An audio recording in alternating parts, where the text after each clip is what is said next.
hello friends नोंथांमोनखौ बयखौबो गिबियावनो बड' जबनि स्लम बरनायना लाग्रोनाय जाबाय लोगोफोर आं मैयासो नोंथांमोननो मोनसे भिडिअ आपल'ड खालामनानै खोन्थादोंमोन जोंहा आसामनि ट्रेक्टर स्किमनि बागै दा नोंथांमोननो आङो मैयानि भिडिअ खोन्थानो हानाय जायाखैमोन एबा खोन्थायाखैमोन दि जोंहा माब्रै एप्लाइ खालामनांगौ अनलाइन ना अफलाइन आरो बेजों लोगोसे जोंहा एप्लाइ खालामनायाव मा डकुमेन्ट्स होनो नांगोन आरो बिनि माने ट्रेक्टरजों लोगोसे जोंहा मा मोनफागोन बेफोरखौ आं नोंथांमोननो मोजाङै खोन्थानाय जायाखैमोन बै मैयानि भिडिअ दा नोंथांमोना बे भिडिअनि गेजेरजों गासिबो डिटेल्सजों मोजाङै मिथिनो मोनगोन लोगोफोर दा बेनिखायनो नोंथांमोना भिडिअखौ जाहाथे जोबजासिम नायबानो जाबाय जाहाथे नोंथांमोना सोरबाफोर जुदि ग्रुपआव ट्रेक्टरखौ बख'नो सानदोंबा नोंथांमोना भिडिअखौ जोबजासिम नायबानो जाबाय आरो बेबादिनो नोंथांमोना आसाम गभर्नमेन्टनि माखासे स्किमनि बागै मिथिनो लुबैबाय थादोंबा नोंथांमोना चेनेलखौ साबस्क्राइब खालामना लाबानो जाबाय आरो बेजों लोगोसे आङो इन्डियान गभर्नमेन्टनि बे माखासे स्किमनि बागैबो आं नोंथांमोननो भिडिअ लाबोबाय थागोन दा बेनिखायनो नोंथांमोना बेफोर माखासे स्किमखौ मिथिनो थाखाय चेनेलखौ साबस्क्राइब खालामना लाबानो जाबाय दा बेहायथ' आं नोंथांमोननो गासिबो खोन्थाजोबखाबायमोन साबसिडिया बेसेबां होगोन मोनगोन आरो इलिजिबिलिटि क्राइटेरिया बेखौथ' आं नोंथांमोननो बै मैयानि भिडिअआव नोंथांमोननो खोन्थाजोबखाबायमोन दा नोंथांमोना मैयानि भिडिअखौ सोरबाफोर नायाखैबा बे आसाम गभर्नमेन्टनि ट्रेक्टरनि स्किमनि बागै मैया आं मोनसे मोजां भिडिअ खालामखाबाय नोंथांमोना नायबानो जाबाय आं बे भिडिअनि लिंकखौ भिडिअनि डिसक्रिप्शनाव होनानै दोनदों नोंथांमोना चेक खालामबानो जाबाय आं दायो नोंथांमोननो बे ट्रेक्टरजों मा मोनगोन बेखौल' खोन्थानोसै इलिजिबिलिटिफोरखौ आं मैया नोंथांमोननो खोन्थाजोबखाबाय नालाय भिडिअआव दा बेहाय नोंथांमोना ट्रेक्टराव मा मोनगोन ट्रेलार हुक मोनगोन रोटेवेटर बेखौथ' नोंथांमोना मोनखागोनखा ओमफ्राय stabiliser assembly hits assembly hood tool kit ओमफ्राय नैबे दं डिस हेरम काल्टिवेटर बे जाबाय ट्रेलार दङ ओमफ्राय केस व्हील बेफोर माने मालफोरखौ नोंथांमोना ट्रेक्टरजों लोगोसे मोनफागोन नोंथांमोना दा मिथिनो मोनबाय मा ट्रेक्टरजों नोंथांमोना मोननो हागोन दा जोंहा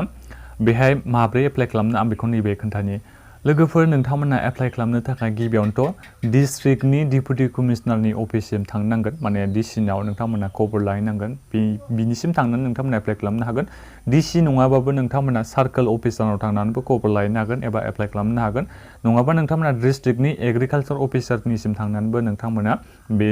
ट्रेक्टरनि आसाम गभर्नमेन्टनि बे ट्रेक्टरनि स्किमनि बागै नोंथांमोना खबर लाहैनो हागोन एबा एप्लाइ खालामनो हागोन बेहाय दङ मोनसेया executive engineer agriculture assistant executive engineer agriculture बे मेम्बारनियावबो नोंथांमोना थांनानै बेखौ खबर लानो हागोन एबा एप्लाइ खालामनो हागोन लेड बैंक मेनेजार अफ द डिस्ट्रिक्ट बेहाय थांनानैबो नोंथांमोना हागोन district development manager NABARD member बेहाय थांनानैबो नोंथांमोना माने बे स्किमनि बागै सुलु लाहैनो हागोन एबा एप्लाइ खालामहैनो हागोन बेहायनो जाबाय जोंहा गासै 9था दङ बे 9था मेम्बारफोरनाव थांनानै एबा चेयारमेनाव डिस्ट्रिक्टनि डिपुटि कमिशनाराव थांनानै नोंथांमोना गासिबो सोंहैनो हागोन सार्कोल अफिसाव थांनानैबो नोंथांमोना सोंहैनो हागोन एबा एप्लाइ खालामनो हागोन आरो एप्लाइ खालामनायनि अपसना जोंहा बे जाबाय गासै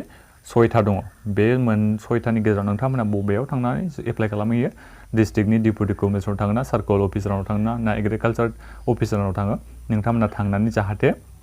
एप्लिकेशन फर्मखौ साबमिट खालामहैबानो जाबाय दा नोंथांमोना डकुमेन्ट्सखौ आं गिबियाव नोंथांमोननो खोन्थाखानोसै मा डकुमेन्ट्स नांगौ गिबियावनोथ' नोंथांमोननि गासिबो ग्रुपनिनो माने ग्रुपआवथ' गासै 8 9 थागोन नालाय नोंथांमोना साफ्रोमबो सोद्रोमायानो गावनि आधार कार्ड होनो नांगोन पान कार्ड होनो नांगोन भटार आइडि कार्ड होनो नांगोन ओमफ्राय रेसिडेन्सियेल सार्टिफिकेट नोंथांमोना बेखौ होनो नांगोन दा बे जाबाय नोंथांमोननि ग्रुपनि थाखाय मोनसे डकुमेन्ट्सआ दा बेहाय आङो दानो नोंथांमोननो खोन्थानोसै एप्लिकेशन फर्मखौ नोंथांमोना माबोरै फिलआप खालामनांगौ आं बेखौ नोंथांमोननो खोन्थानि एप्लिकेशन फर्मआ बे लोगोफोर आं बे एप्लिकेशन फर्मनि लिंकखौ नोंथांमोननो भिडिअनि डिसक्रिप्शनाव होनानै दोनदों नोंथांमोना चेक खालामहैबानो जाबाय बेखौ डाउनलड खालामनानै नोंथांमोना फिलआप खालामनानै हैनो नांगोन दा बेहाय साबमिशन नैबिथिं होनाय दङ डेट अफ साबमिशन नोंथांमोना बेसेबां थारिखआव बे अफिसारनो होयो सोर सासे अफिसारनो होयो नोंथांमोना बेनि डेटखौ होबानो जाबाय बिनिफ्राय नोंथांमोननि डिस्ट्रिक्टखौ नैबे होनो नांगोन नोंथांमोना बे नुखादों जानांगौ बे जाबाय एप्लिकेशन फर्मआ बिनिफ्राय नोंथांमोना ग्रुप नाम जेनेबा नोंथांमोननि गामिनि नाम गामिनि 8 जनसो मानसिया एप्लाइ खालामहैयोबा जेनेबा नोंथांमोना ग्रुपनि नामखौथ' मोनसे दोनगोन नालाय बे ग्रुपनि नामखौ बेहाय होबानो जाबाय नोंथांमोना जायखिजाया मा दोनो नोंथांमोना दा ओमफ्राय नैबे ग्रुपनि डिटेल्सखौ नोंथांमोना होनांसिगोन जेरै नेम अफ द ग्रुपनि नामखौ नोंथांमोना मा दोनबानो जाबाय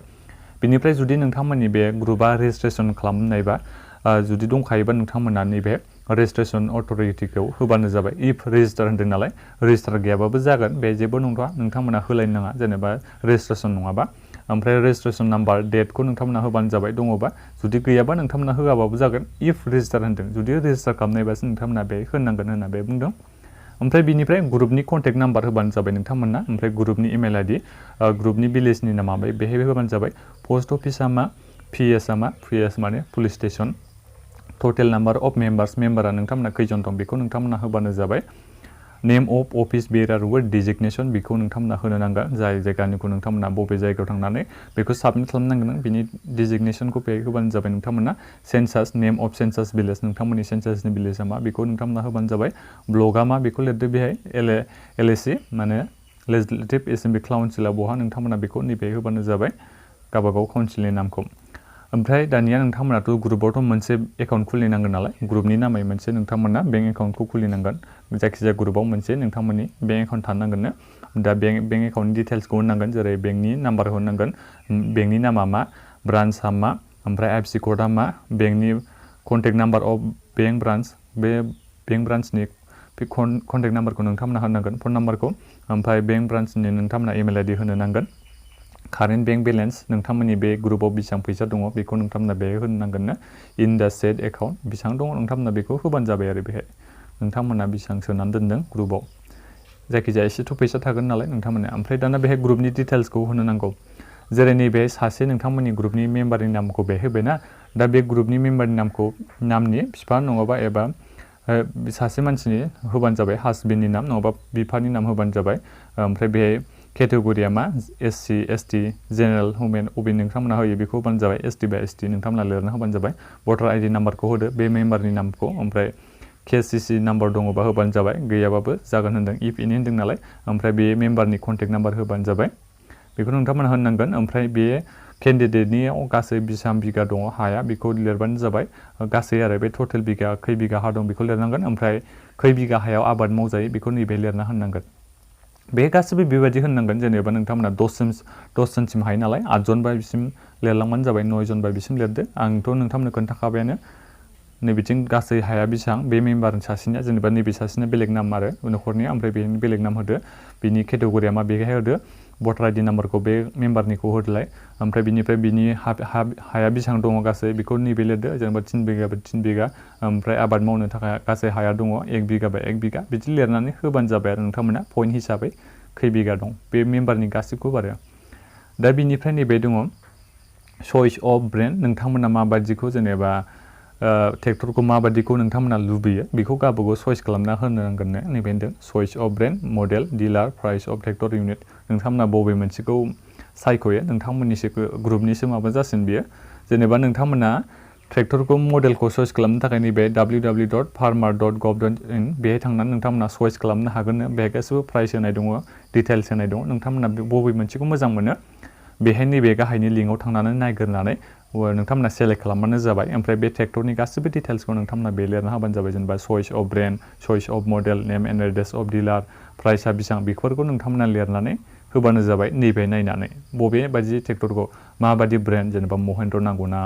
मा मोनसे नांगौ नोंथांमोना बेखौ बेहाय नायनानै आइसार नांगौ ना बबे मोनसे मडेलखौ नांगौ बेखौ बेहाय नायनानै नोंथांमोना बेहाय फिलआप खालामनानै होबानो जाबाय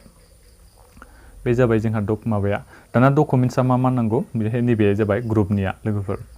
गिबियावनोथ' नोंथांमोना फट' कपि अफ बे नों भटार आइडि कार्ड अल मेम्बार अफ द ग्रुप नोंथांमोननि गासिबो जेनेबा ग्रुप मोनसेयावथ' 8 जन 9 जन 10 जन थागोन नालाय बे गासिबो मेम्बारनिनो भटार आइडि कार्डखौ फट' कपि खालामनानै नोंथांमोना एटाच खालामना होनांगौनो बे एप्लिकेसन फर्मजों लोगोसे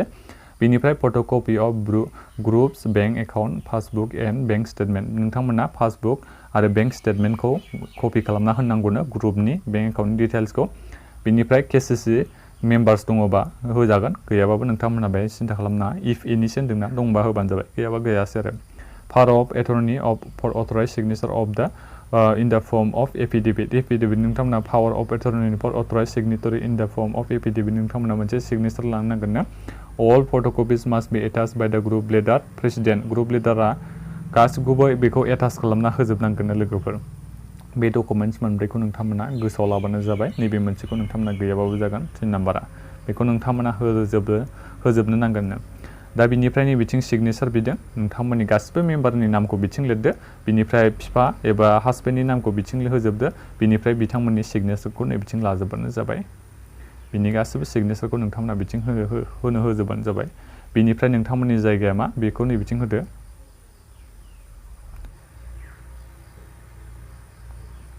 नैबे डेटआ मा जेनेबा दिनै एप्लाइ खालामनो सानदोंबा दिनै डेटखौ होदो प्लेसआ मा बेखौ होबानो जाबाय डिस्ट्रिक्टआ मा नोंथांमोननिया बेखौ होदो बेनिफ्राय नोंथांमोना नैबे सिगनेचार लानो नांगोन signature of the agriculture extension एसिस्टेन्टनि नोंथांमोना बे सिगनेचार लानो नांगोन ओमफ्राय नैबे सार्कोल एडिअनि नोंथांमोना सिल आरो सिगनेचारखौ लानो नांगोन दा बेखिनियानो लोगोफोर दा नोंथांमोनथ' आं खोन्थाजोब्बायानो बहा थांनानै एप्लाइ खालामहैनांगौ बेखौबो आं नोंथांमोननो खोन्थाखाबाय आरो फर्मखौ माबोरै फिलआप खालामनांगौ आं बेखौबो नोंथांमोनथ' खोन्थाखाबायानो दा बिनि गेजेराव नोंथांमोना माबाफोर सोंनांगौ दङबा भिडिअनि कमेन्ट बक्सआव कमेन्ट खालामनानै सोंहरनो हागोन आरो ट्रेक्टरखौ माबायदिखौ नांगौ नोंथांमोननि थाखायथ' आं खोन्थाखाबाय नैबे थांनानै चेक खालामहैनो हागोन होननानै दा नोंथांमोना बे फर्मनि लिंकखौ आरो लोगोसे गाइडलाइन्स माबोरै मा होनाय दङ बेखौबो आं नोंथांमोननो भिडिअनि डिसक्रिपसनाव लिंक होनानै दोनदों नोंथांमोना डाउनलड खालामनानै मोजाङै नायबानो जाबाय